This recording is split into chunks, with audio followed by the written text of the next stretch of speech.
Space Action Podcast!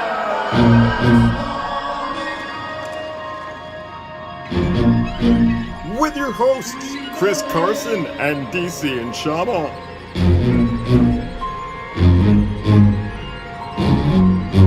Welcome to Space Action Podcast, a division of Space Action Heroes, a webcomic you can find at spaceactionheroes.com. I'm DC and Shama. I'm Chris Carson. Oh shit! I'm back. Carson's back, motherfucker was in Egypt. Didn't die from random terrorism. How was it? It was great. It was, we'll talk about Egypt in next week's episode. Little tease. A little tease for next week's episode, because we have too much content to get through in our return episode. What are we doing this week? This week we are diving into a melody of melancholy women with bad memories. We're talking about Like that. Jordan Peele's Us. Yeah. Where's Jason?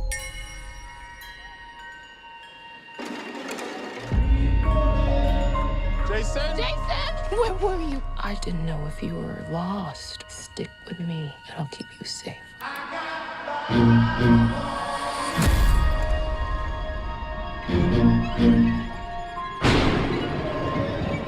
There's a family in our driveway. It's probably the neighbors. But y'all scared of a family?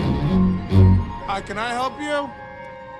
Zora, put your shoes on. If you want to get crazy, we can get crazy. And also the newest addition to the MCU, Captain Marvel. I'm not gonna fight your war. I'm gonna end it. We're a little behind on this We're one. a little behind on Cap. I think everyone's kind of said everything that needs to be said, and Yeah. people are like, no one even seems obsessed with it. No. You know, there's not that core group of people who are like Black Panther had this core group of followers for months and months and months after its release. And Rewatches and stuff. Rewatches. Yeah. And I guess arguably this is Marvel's like doing this for women movie. Ironically, I felt like Wonder Woman had more of a For a sure. fucking following. Because Wonder Like- Woman, I didn't dig Wonder Woman, but I can recognize it as a well-made movie. Yeah, I yeah. can't say that about Captain Marvel. Yeah, we'll get to We'll get it. into but, that. Like, so let's start with Us, man. Yeah, I think we should fire out of the gate with Us. With Us, Jordan Peele's sophomore contribution to the horror community. I fucking love that man. Mm-hmm. I think he's doing good work. This movie just felt a little bit like I think I said earlier, a little bit like Unbreakable was The Sixth Sense. Not what I expected, but like I'm gonna rewatch the fuck out of that movie. It's definitely rewatchable. Yeah, and just dissect the hell out of it. I said to you earlier that it's crazy because it's like a comedy troupe guy is doing one of the masters of suspense, because I wouldn't even call it horror. It's more suspense. I would agree with it's that. more terror. I would agree with that. Than horror. It's closer to Hitchcock than it is, yeah, For sure, than definitely. like Nightmare on Elm Street. Closer or something. to, ironically, the Twilight Zone. Yes. Than Yeah. like Tales from the Crypt. But like first, overall, I can't get over the performances. Like she is amazing. ridiculous. She is crushing it. How do you say her name? I always Lupita fuck it up. Nyong'o. I always fuck it up. Yeah, you gotta be African to say it Yeah. right. I was actually just a little offside twist to the Egypt podcast. I was traveling with a guy from Ireland, and I was fucking up Irish names, and I'm like predominantly Irish genetically, so apparently I just can't pronounce shit. What Irish names do you fuck up? It was that singer, that douchey, tubby little singer with his one- little the beard. red one? No, Red and he put him. He was in an episode of Game of Thrones. Yeah, the redhead, Ed Sheeran. It was Sheenan or Sheen. I thought it was Ed Sheeran. That's again. I was fucking it up. Well, yeah, apparently you don't know shit, so I don't know why I'm asking you. And like I'm a mutt, but I have a lot of Irish DNA, and I'm like I can't even say fucking Irish names. Sheeran. Sheeran. But there's like a lilt to it. Oh, is there? The Irish dude we were traveling with, when he said it, it didn't sound like I could say it. Oh, I see what you're saying. He put like a little like There was accoutrement. something on it, yeah. So, anyways, that's just a total aside. Us was great. I really liked Us. I can't get over. Like, should we do like spoilers? We can do spoilers. We always Let's do go spoilers out of the gate. Yeah, just no spoilers. Her performance as both those girls alone is just like disturbing as fuck, because she has to play the mom role, which as the movie goes on becomes more and more intense. She has to become her performance protector becomes of the family. Yeah, way more demanding, to the point where she goes full Sarah Connor at the end. And then you also have the fucking tethered version of her. Who's talking like Who's doing the Elliot from E.T., the inhale breathing. I guess we should also, too, in case anyone hasn't seen it and doesn't give a shit, to set it up, it starts off as a flashback to the 80s? 86. And a little girl wanders away from her family and walks into a funhouse on the beach, sees a mirror image of herself. Very 80s, or like 90s. Kind of, Stranger Things. Yeah, totally. Just like that got an old, like my favorite, again. Oh, the House of Mirrors, you mean in specific? No, just like the idea of like going to, like it's like big, like going to a house and that's where the curse happens. And then it just starts raining. But did you notice, I didn't, but it was such a subtle detail in terms of like Jordan Peele's obsession with minutia. When she goes to it in 86, it's called like, the Indian burial ground something or other with a native guy on the thing. Oh, what is it? It's Merlin's like magic maze or something like that, but like it's clearly the same silhouette. They just repainted it because they can't do that. Right. I was like, come on, little things like that. That's some like Twin Pine, Lone Pine, Back to the Future shit. Except loves it's it. like social justice. Yeah, like anything he does is a social commentary just underneath. That's of it. great. So yeah, she wanders into the House of Mirrors. Right, and then that's it. Cuts to present time. They're getting ready to go on a vacation. And it's implicated through flashbacks. Something happened, or we don't know. Something. You get the vibe like, did she get like assaulted? Did someone see fucking something so horrifying? Something weird? Yeah. Because the parents are at counseling saying she won't talk, she can't talk, blah blah blah. Let her express herself through dance. Which Which is one of the you're like, I remember saying like that's gonna pay off, and I don't know when. And then the intercut. Yeah, I guess the intercut with the two of them dancing. To that horror version of Luna's. Yeah. That is of I Got 5 on it. That is that remix. Because I remember he used it. He used it in the trailer, but again, spoilers.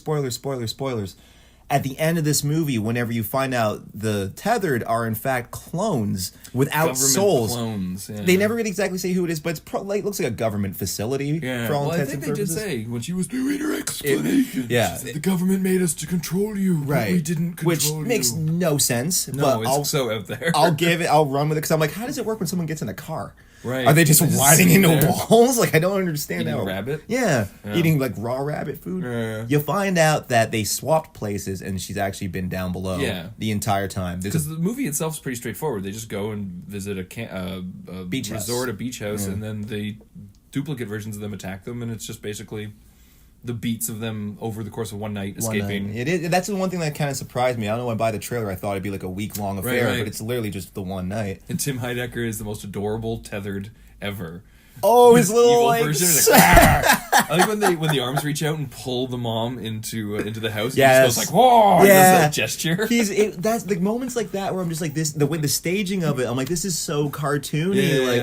I love how weird and all the beats of comedy. confidently, like we're gonna go for funny and straight at the same time. But that whole climax where she's fighting herself and they're intercutting with the dance sequence to that fucking horrifying remix of that song is probably one of my favorite things that dude has done with his career. That and Daniel Kaluuya crying in the chair are my two favorite scenes, I think, so far. Was the monkey paw logo stirring the cup for the last film? Yes, it was. It was currently the teacup. I think it's the exact same sound effect, the same Foley. Did he use that production logo for Get Out? Nope. No, so I like that that's post Get Out. Yeah.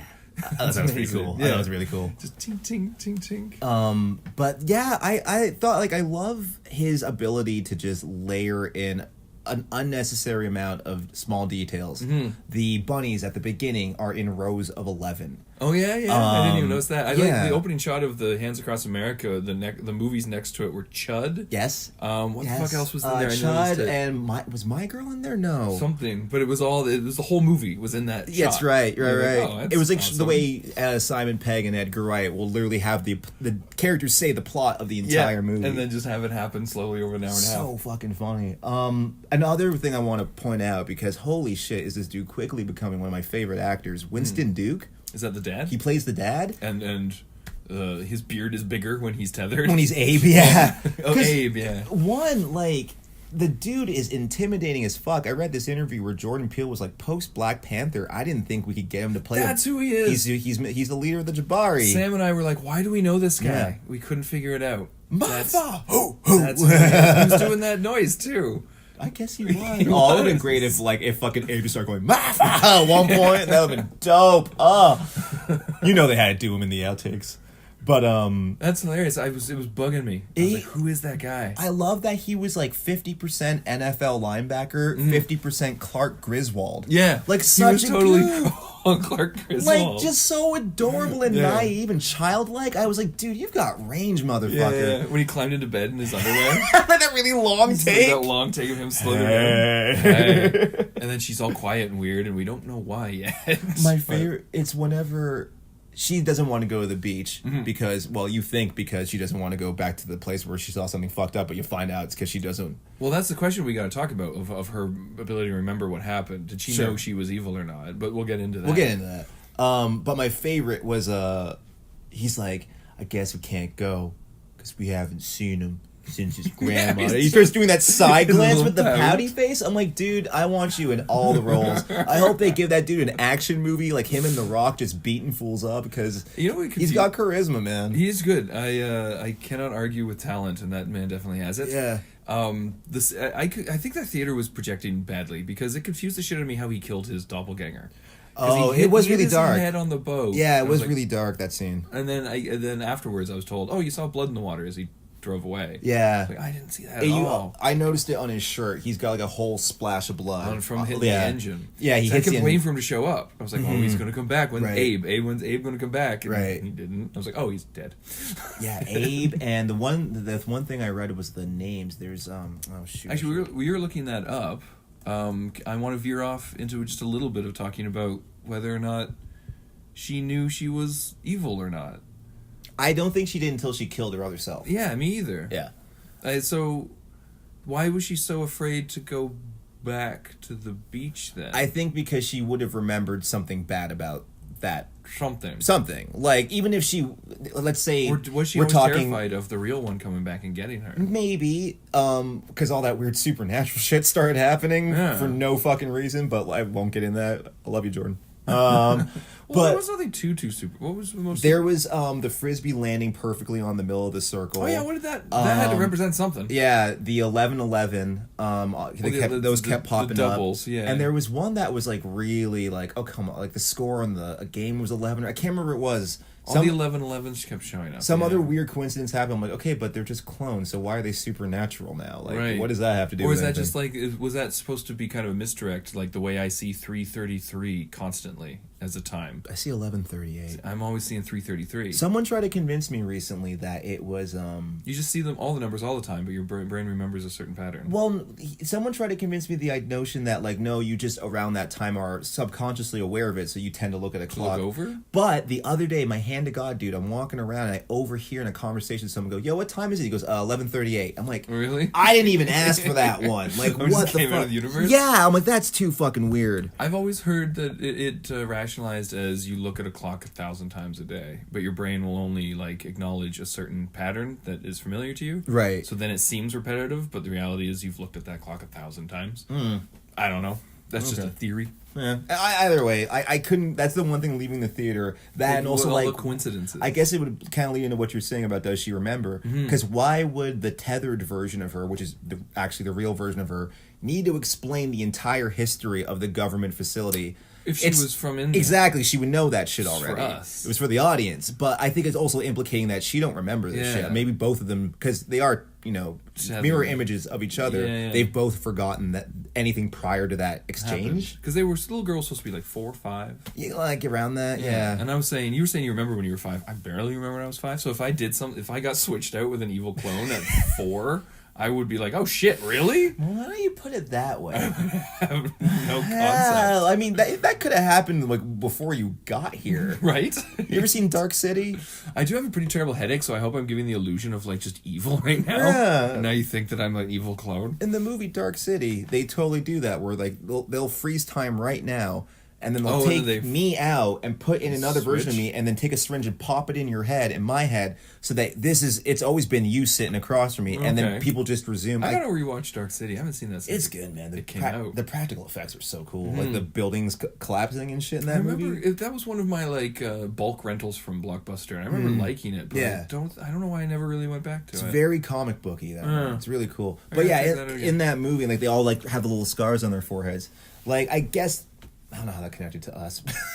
I think we kind of went off on a tangent about how we remember things. Technically, someone could have popped a memory of like, for the listeners at home, Carson just got in an altercation with my neighbor, one of my neighbors down the street while parking his car. I was trying to parallel park and this like trash bag comes staggering out of his house being like, you know how to drive? How do you have a license? I've seen you trying to parallel park for 10 minutes now. I'm literally biking home from work with bread in my hand. I see you stick your head out of the car, and within half a second, that starts happening. That's what's happening. I thought that maybe like that's why you stopped me. I'm like, he'd been there the whole time. No, he just wandered out and started yelling at me. Oh, it's so fucking funny. But how do we know that happened? Like, did we just dark citied and someone popped that memory? Well, into our no, that fucking happened brains? when I have a ticket on my car. And a brick through the window. Brick through my fucking window.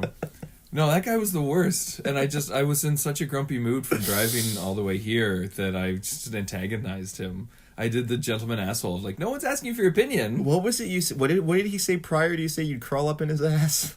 Oh, no, yeah, because he was like, I'm just offering my 2 cents. I was like, no one wants your fucking 2 cents. And then he went, because he was just staring at me. He was dead staring at me, like the trashiest thing you can do is sit on your front porch and just mad dog stare someone. at someone. Yeah, mad dog someone. Yeah. So I was like, hold on, because you even were like, I'm cold, because I was taking too long. I was like, hold on, DC. Ever the supportive friend. Yeah, and I just hunkered down, I just stared at him, I locked eyes with him. And it was like a good 40, 50 seconds. And he was like, well, no matter how long you stare at me, you're not going to get to fuck me. I was like, I'm going to get to fuck you. You just wait and see. and that really threw him off. So yeah, how do we know that's not an implanted memory? Yeah, I don't know. Again, by the ticket on my window and the brick through. If there's a ticket on my window, I'm literally going to wrap it around a brick and throw it through his front fucking window. Where'd you learn to drive? Oh, good lord. What a douchebag. But anyways. We're kind of veering away from us. Yeah. So, I mean, and the other thing I was going to say, just I don't have much else to say about it. Like, I love, other than fucking brutally murdering that white family, was... Oh, it was so great. I don't want to point. I'm not saying because they were white. I don't want to sound racist. Oh, sure. But if I said murdering, I could have just said murdering the family. Only one gets murdered. But they were just so douchey. Like, the second they showed those twin girls, I'm like, you're getting murdered. Yeah. Like, there's no way. Both of their iterations of getting killed were pretty satisfying. And the way they just came out at the same time and just hacked them to death. Yeah. What was it? It was Beach Boys, Good Vibrations, wasn't it? I think it was Good Vibrations, and then it started playing Fuck the Police. Yeah, like Call the Police. I'm playing Fuck the Police. Fuck the Police. So fucking funny. But it did break the rule at the end of Show Don't Tell. I think that was the worst part of the movie. And in a movie that I found fantastic was her monologuing at the end, like Sinestro. Yes. How she was just like, here's the whole evil plan. This is how it goes down. Get it? Right. That was a little silly. Yeah, it was a little, and also it kind of just ruined a lot of the mysterious. Like, at that point, it was more like that raises more questions than it answers. Like, what the fuck? I think you could have just plucked that whole scene out, had her go in and just fight her. Yeah. And then it could have been a conversation afterwards of like, what were they? Why were they? Was she the duplicate? Right. She smiled at her kid at the end. The kid seemed freaked out. Why? I thought the smile was enough. Like, I didn't need the whole montage of the switch and everything. Right. You know? I think that he could have taken a Kubrick page, and just pulled some shit out. And then 60 years later, when you find out what he was thinking about 2001, you go, that's disappointing. Really? It was a menagerie? Fuck. Really? Ugh. They were just watching them like a fucking fish? Yeah? That's boring. He didn't ascend to godhood? Oh. So what's the Star Child at the very end? I think it's because they were fifth dimensional beings that were conceiving all time at once. So him in the menagerie was his whole existence at once. Okay. So it was just a visual representation of his existence all at once. Okay, so the Star Child's just him. Yeah. And then when Arthur C. Clarke made the sequel... But in Kubrick's interpretation, he's not God at the end? I don't think so, no. So what the hell's that floating baby? It's just the beginning of his life starting all over again in a dimension where time isn't a factor. Okay. So he's just why is he above Earth? He's just, I don't know. Like, you know what I mean? I'm like, that's a really... under his rationale, that's a perplexing ending now. Well, because I think the original ending was that the baby destroyed Earth. Okay. And Kubrick didn't want to do that because he just blew up Earth in Dr. Strangelove. So maybe they already had the plates and everything painted for the shot, and he just didn't want to do it. I just imagine they're like, should we rewrite this? It's like, no, give him something to talk about on the ride home. Think about. Giant fucking baby in space. The end. Arthur C. Clarke makes him a god, a star baby. Yeah, god. That makes sense. I think that's after I think that's 2010. That's referenced. I'd have to double check that one when Arthur C. Clarke made him a god. But I just remember it's on YouTube. If anyone wants to look for rare, I think it's Australian interview with Stanley Kubrick from a few years after The Shining, I think. So it was like the mid '80s, and he talks about 2001, and it's so boring because he's just like, yeah, we had the idea that the aliens came. And he sounds like a cabbie too. I love Stanley Kubrick's voice. He sounds like a Because he New York doesn't look cabbie. like he would. No. He's always very stern. He's always that stern, intense but look. he just has this, and he loves like slapstick comedy, and so you're just like, yeah, at the end, you know, the aliens find them and they put them in a zoo, but they, but they're out of time. All time, they're in the time dimension, so he just exists forever from birth to death. And they feed him some hay. Oh, and he eats. He wasn't. He's Andrew Dice Clay. Basically, or he's like Darren Aronofsky, another artist who I really love, who Yeah. also sounds like a New Jersey douchebag. And you're Lesson like, learned, what? man. The burros kick ass. I Is what the guess lesson so. there, man.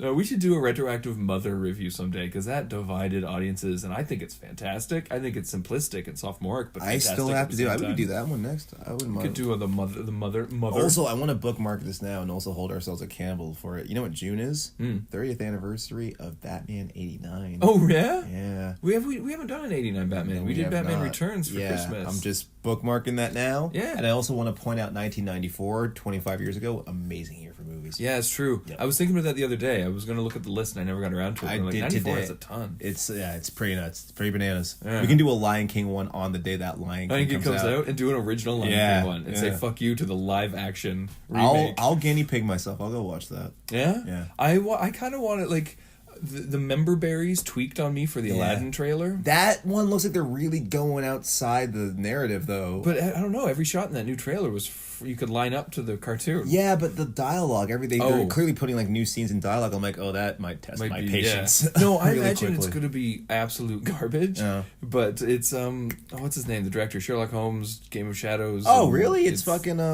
Guy Ritchie Guy Ritchie. And doing an he's- Arabian Disney movie. Yeah. Wow, And that's I'm so strange. I'm not sure that's a good call. No. Because Favreau's doing Lion King, so that's my only hope for it. Did you see Jungle Book? I love Jungle. That's the only Yeah. live action remake I like. All the other ones I think are garbage, but Jungle Book gets my thumbs up. Let's So, see. but Lion King's that's interesting. I don't Lion know. King's like one of those ones where there's no way they'll fuck it up. Favreau was pretty. Favreau's awesome. Yeah, He's Favreau never was fucked anything up. No. Cowboys versus Aliens is amazing. I still haven't seen that. I love that movie. Yeah? It's such a stupid movie. Yeah. Like concept. It's cowboys versus aliens but I who are lo- trying to steal gold. That's what I like about it. Like I remember seeing the trailers, even the fucking name. It's like this comic book is not being subtle about what it's No, about. not at Like all. you either read that and you're like, I'm in or you're out. So you're out. you watched it and you're disappointed. You're a fucking moron. No, John, it felt like an old-fashioned movie too because it actually had things that movies don't have anymore, like setup and payoff and like pacing and timing, Right. and a slow burn to the climax. And Harrison Ford is amazing in it. Yeah. As an old cowboy, you're like you're doing like he must have whipped you to get you to actually act because you don't care anymore, Harrison Ford. I gotta give that a roll, man. It's good. I would highly recommend Cowboys vs. Aliens, and I would highly recommend Us. Yep. It was fantastic. Yep. It I think I still like Get Out more Oh yeah. ultimately. That was the one last thing I wanted to say. There it is. Thank you. Is that I think Get Out works. They're apples and oranges. They're two completely different. They're so movies. different. One's clearly like a proper horror movie where like it gets pretty goddamn bloody. They both have very weird cores to them. Yep. Like taking putting their brains in black dudes and government clones. Yeah. Both very strange seeds. Yep. But then slightly different trees. I would say that like the narratives are a little bit more. The parallels work a little bit better of just like going to your girlfriend's parents' house and like the diaspora of black people goes a little bit more parallel than clones, underground clones, and social commentary about like how a populace is controlled. Yeah, they're populace is not controlled, and how it's a little A Tale of Two Cities. Yeah. where the under creatures will come out. What And does that mean? That's the undercurrent of hatred in our Right. society, and blah blah blah. and just like I think it's just it like the whole first third of that movie was a lot of tent pulling. Like I'm trying to do this magic trick. I always leave the ambulance in this door jam.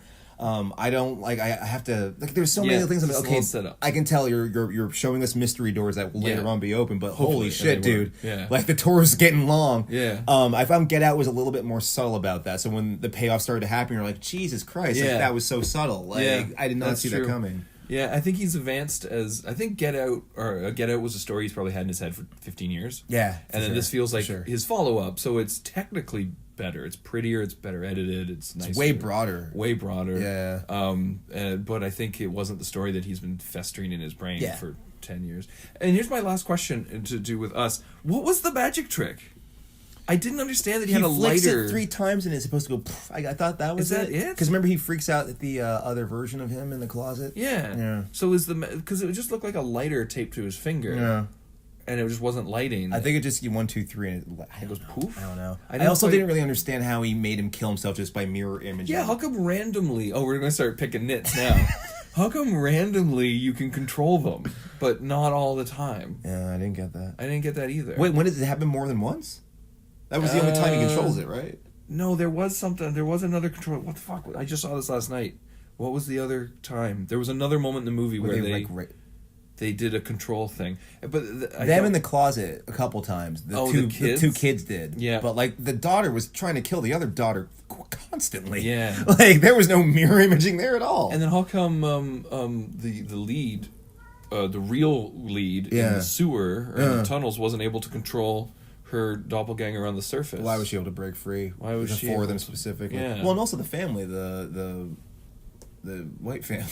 Yeah. Also, like, why did theirs? It's just random times you can control your other. I guess because then they started coming out and to hold hands. To do Hands Across America, which didn't entirely make sense, other than like I think it was a bit of a visual cue for the fact that our like Tale of Two Cities style, that it's going to bubble up and take over the world eventually. Right. But other than that, I didn't really get the Hands Across America thing. I just don't understand also how it's an international crisis. Like, well, then shoot him in the head. Right? Like, Shoot him. I don't understand. They didn't really show it being apocalyptic, so I guess There that's was some like shit columns is. of fire and helicopters Oh at yeah, the that end. is true, isn't it? I'm like, shoot it! That They're is just true. standing there. And clearly, you just have to get their other to do this, and they'll and they'll copy his action. Okay, now we're finding holes in the shit. Pull this plane up before it fucking crashes Okay, on the ground. okay. So us recommendation. Yeah. Recommendation. from Speaking us. of fucking saving this nosedive, Oh, okay. Now we can get annoyed with things. I think I like this movie a little bit more than I know I like this movie a little bit more than you do. I wasn't crazy about it. But we You gotta probably talk did because about you it. generally like Marvel movies more than I do. Generally, I'm more forgiving. you're more forgiving. I'm way more forgiving. And I think I have that seed of knowledge about Disney supporting Trump and being evil, Yeah. and I'm like, so that always shadows my enjoyment of shit a little So bit. for Captain Marvel, I really didn't like Captain Marvel. I'm gonna end it.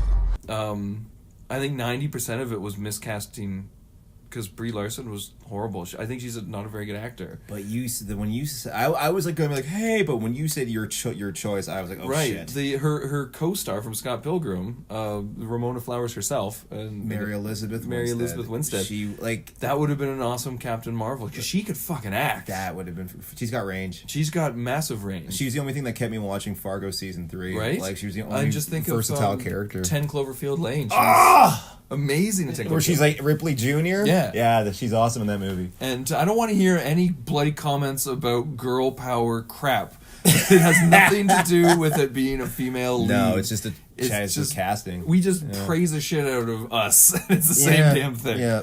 But I everyone wants to reduce this argument about this movie to with us or against us. Right, right. You're part of the problem or the solution. It's Right. like, or it's a shitty Disney movie. And they marketed it that way so that you couldn't say shit and you'd have to go see it. I kind of have to look at it like I can recast it, but in my head I'm like, I gotta go with what I'm given. So for her version of Carol Danvers, Vers. Vers. I kind of like the way she's just Aubrey Plaza. She's like April Ludgate from Parks and Rec, but like she's just so pissed and brimming with hatred all the time that it's just she's just like this mopey teenager. I'm like, if that's the way you're gonna play it, it worked for me. Like the one scene that I laughed my ass off is whenever that one scrawl's at the door and they're closing it and she's like doing that thing that people do where they lean in the door frame giving like the angry eyes. I was like, oh, I get it. Like she's just constantly pissed all the time. See, I want to make a counterpoint. Sorry. Yeah. My counterpoint is I don't think Carol Danvers is a good role model for little girls. Not at all. And here's my reasoning behind it is like Tony Stark is a good role model for little kids for little boys because Tony Stark is a self-indulgent sexist asshole in the first half of Iron Man 1. And then he goes through this incredible journey and comes back and realizes that his choices that he's made are incorrect. Even the whole plot of Iron Man 3 is him being that self-indulged asshole leads to the villain being born for Iron Man 3. It's all his past mistakes. So every single time he falls back into old douchey Tony, it fucks everything up for him. So he's always trying to grow as a person. So even if a little kid can't perceive that depth to the character, their brain does. They understand being like a cocky douchebag isn't Tony Stark. It's not a good thing. Right. Carol Danvers for the whole movie was first Iron Man Tony Stark. She was like she was a dismissive asshole to everyone around her. She didn't learn anything by the end of the movie. Right. She just learned how to unlock her outrageous powers. That's all. She literally learned how to pull a plug off of the back of her head. Right. So that's where I feel like that's the MCU of it all. Like we need her to be flaming mohawk in the suit by the end of this movie, so this is just gonna happen. Right? The only part I really gave a shit about was when she saw the photograph of herself and saw herself in the background. Up until that point, she's just wandering around Earth doing a mission, doing something, chasing some Skrulls around. You're like, I don't give. Why? It could be anyone. It could have been anyone on the team. All of a sudden, she figures out, oh, I'm from here. And now I have an attachment to her. Now she has to drive a narrative to figure out who she was. Right, but it doesn't change her at all. And that's the thing. Like, when she meets up with, what's her face? Rambo. I thought that was a good opportunity in that scene where she was like, you're the strongest person I know. Right. But that whole... I'm like, but when you show her get the powers, it could have been literally anyone standing next to that. Right. It had nothing to do with her. She didn't earn that power at all. She didn't earn it. And, like, I don't want to fucking yuck someone's yum or fucking raise one movie up to fucking, praise another. I mean, to naysay another, but, like, I think Wonder Woman did it a little bit better in terms of, like, she's an empowered character. Yeah. The war is won because she's exactly who she is. They need her to be exactly who she is at the beginning of that movie because her morals and who she is help save the fucking day. She has an arc too. She learns that it's not so black and white. Evil isn't just some demigod to destroy. Right. Evil's in the hearts of everyone. Right. And it's more complex than that. And it's a little on the nose, and I get it's a Disney movie. That's kind of how you have to sell it to fucking little girls, is having guys being like, the cockpit's called a cockpit for a reason. Oh, that misogynistic, snuggle dragon. You little girl, you can't do this. I'm like, okay, I get it. Davey does not approve. I haven't heard that meow in a while. I'm just like, I get it. You really have to wrap them on the heads to get this message. But then it does do you, though?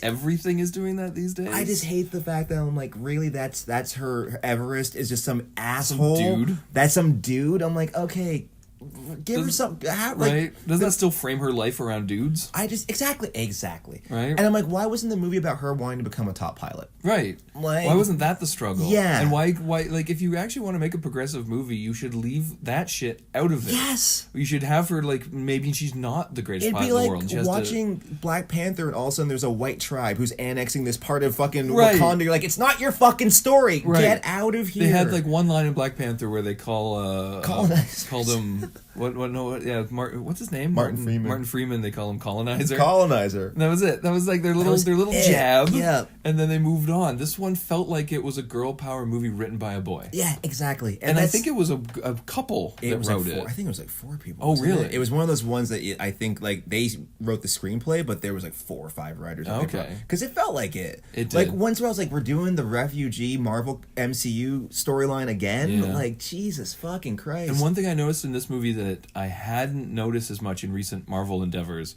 well, it was 2 things. One, it really felt like a year before production they had to get all the core scenes in place. Yeah. And they didn't really know how to stitch them together. Because there was a lot of moments where it was Ant-Man and the Wasp was like that too. Yeah. Where it literally went from them being tied up with the villain confronting them to them like awkwardly shuffling out of the room and then they're just in the next scene. Yeah. There was a lot of that in this. And 2 was it. I think their cockiness has been reined in a little, Marvel itself. Because they were getting to the point where we're like, okay, we're on like movie 17, just fucking get that weird New Zealand guy to make a funny comedy and just let him do his thing. And this one feels a lot more calculated. Like, yeah, you're like, for okay, sure. we're starting phase 4. Releasing it on Women's Day and everything. Right. Like, and when I went, my whole row was all just like mothers and their 8-year-old kids. So I'm like, I get what you're aiming. No. I mean, in a negative way, in the sense of like Disney being like, come bring your daughters and see how great we're gonna represent women. I'm like, you know what I found it was funny? such a thin veneer. Like, you could like, see the way that she talked to that guy because she said some asshole thing to us. That's what you do to boys from now. I'm like, cool, but you're gonna breed a whole generation of intolerable people. Of Carol Danvers who just fucking feel like they're just unchained. I'm like, oh, that's good. Yeah, don't teach them to have any sort of like self-regulation or maybe further thought into things. Just be completely uncontrolled because you're just a girl. And 10 years ago, if Iron Man had stayed first act Iron Man for all of his movies, boys in their 20s now would be the most intolerable fucking things in the world. Little 10-year-old boys watching that asshole unchanged. It would have just been 10 years of Batfleck. Right? Just punching through walls. Like, how many bar fights would you have started? Right.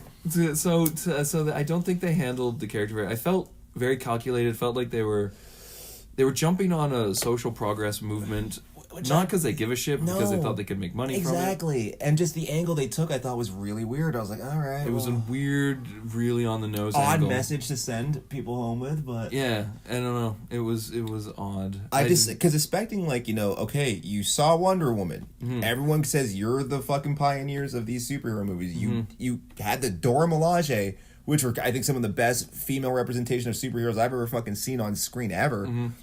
What do you got for your first female-led movie? Brie Larson! And it's just Brie Larson kind of, I don't want to say phone. Again, I liked what she did with the character, but I'm like, really? That's it? It's just... And at the end, she's going to punch her way through a ship, and then everyone fucks off. And she's going to ruin Endgame to a degree, because the underdog nature of them going up against Thanos is what made it interesting. Mm-hmm. If they suddenly have this nuclear weapon person... Is that not going to be That's why it's called Endgame, Carson. It's because this is just like, well... Is anyone going to give a shit about Marvel after this movie? Well, no. God, no. Right? Unless you drop Deadpool in, you know what I mean? Like, I guess they got the X-Men Exactly. now. That's what I mean. Like, I think that's where... Someone put online, they were brilliantly like, there's still time due to do this. In the post-credit scene, just have Deadpool run in and be like, the merger took too long. I'm like, that would be... Yeah. You would just fucking sell tickets for the next decade if you were just... That was a teaser. See, unfortunately... The quality of the movies would probably... spiral. Well, Disney won't release. They're saying they're going to keep Fox. They already shut down Fox 2000 Pictures. They're not going to let R-rated superhero movies come out. They're not gonna. So Deadpool's going to get castrated. And you don't think they'll just keep Fox? They're not just going to keep Fox and release him under that title anymore? That's what they're saying they're going to do. Yeah. I would be shocked if they actually went through with it. Because I'm like, it's revenue. They're like, do you think they're going to kill the cash cow that is Deadpool? Deadpool 2 made less than Deadpool 1, though. It's a downward trajectory. But like PG-13 Deadpool, I think, is like, there's no way out. Or just throw him into other films. I don't know. I don't know what their plans are. But I feel like they're going to probably fuck it up. Oh, yeah. Because it's just too much. The day of their merger, they announced they were shutting down Fox 2000 Pictures. I was like, fuck you. That was like the last bastion for mid-level budget films. Is that like after... What about Searchlight? Fox Searchlight, Fox 2000. I think they're the same thing. Okay. I think they're the same thing. Because Fox Searchlight... I think Fox Searchlight is the one that goes out to festivals and acquires movies. Fox 2000 was the one that actually financed mid-range budget films. Okay. And they just killed that right away. And I was looking at a list of things that Disney doesn't allow in their movies, and it's ridiculous. Like no smoking, no beheadings, no... what else was there? There's a couple beheadings in those MCU movies. No, think about it. Hold on, no. I was watching one. I think it's a Thor movie where someone gets... Was it like a rock monster or something? Well, what do you expect? Like Chris Hemsworth is gonna fucking just cut the hat off of fucking one of Thanos' children? Like Lord of the Rings has how many beheadings in it, right? They're always cutting orcs' heads off and shit. It's true. But I don't know, the list of stuff means that the thing I always wanted to see, which Ryan Reynolds seems obsessed with turning Deadpool into Bugs Bunny and having this underdog character to him. We went over that in the Deadpool 2 podcast, how he's not really Deadpool. He's just a dude. I want to see Deadpool kills the MCU.